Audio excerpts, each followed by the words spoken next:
අරුවනේ අලියඩවියත් එක්ක එකතු වෙන ඔයාලව ආදරයෙන් පිළිගන්න.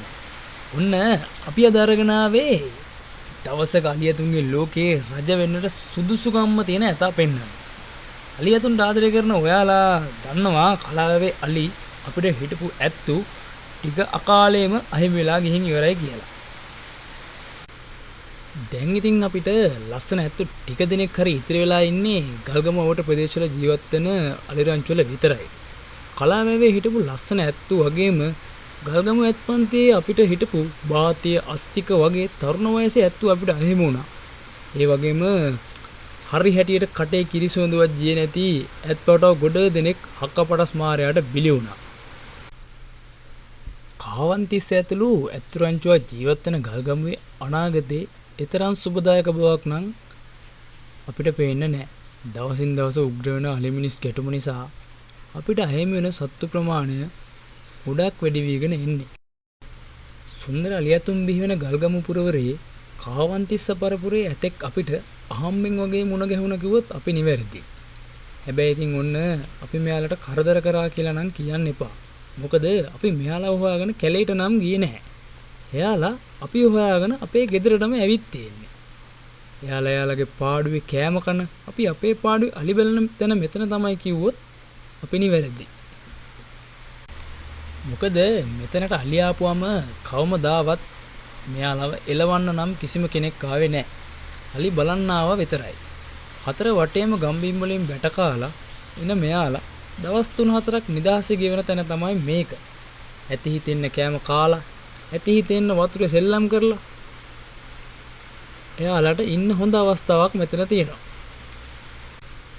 මංගල සුමන මිහිඳු කියන ඇත්තු ප්‍රධාන කොටගෙන සැරිසරපු මේ අලි රංචුවේ අහම්බෙන් වගේ තව ඇතෙක් අපිට දකින්න ලැබුණා.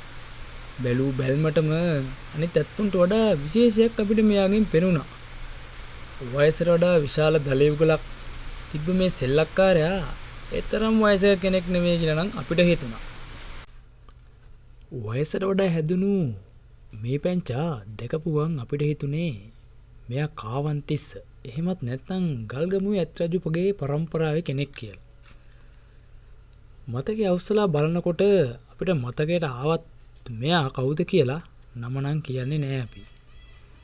මීට මාස කීපයකට කලින් අපිට අහිමි වුණු අස්තික කියන ඇතත් මෙයාගේ වයසම ඇති. බලන්නකෝ පොඩි වුණාට මෙයාගේ ගාම්භීර පෙනුම පොඩි කමට සෙල්ලමට වැටුණට අනාගතේ දවසක රජකම බාර ගන්න ඉන්න රජා වෙන්නත් පුළුවන්.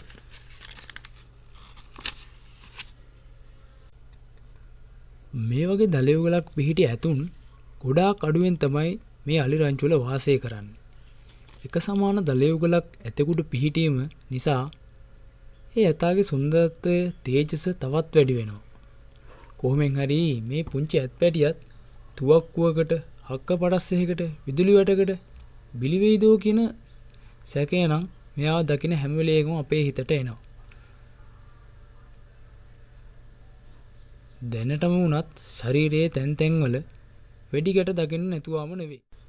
මේ අවිනිශ්චිතභාවයත් එක්කම දවසක තම පරපුරේ රජ වෙන්නට ඕන් උපන් බිමේ තම තේජස පතුරුමින් ඇවිද යන්නට ගාම්භීර ඇත්ගමනක සුන්දරත්වය මේ භූමිය ලස්සන කරන්නට මේ ඇත්රජුට හැකි වෙයිදයි කියා සිතීමත් විශාල ගැටලුවක්. දිනෙන් දින අහිමි වෙන මේ දැවැන්තයින්ගේ ලැයිස්තුවට මොහු ඇතුළත් නොවේවායි අපේ ඒකායන ප්‍රාර්ථනාව.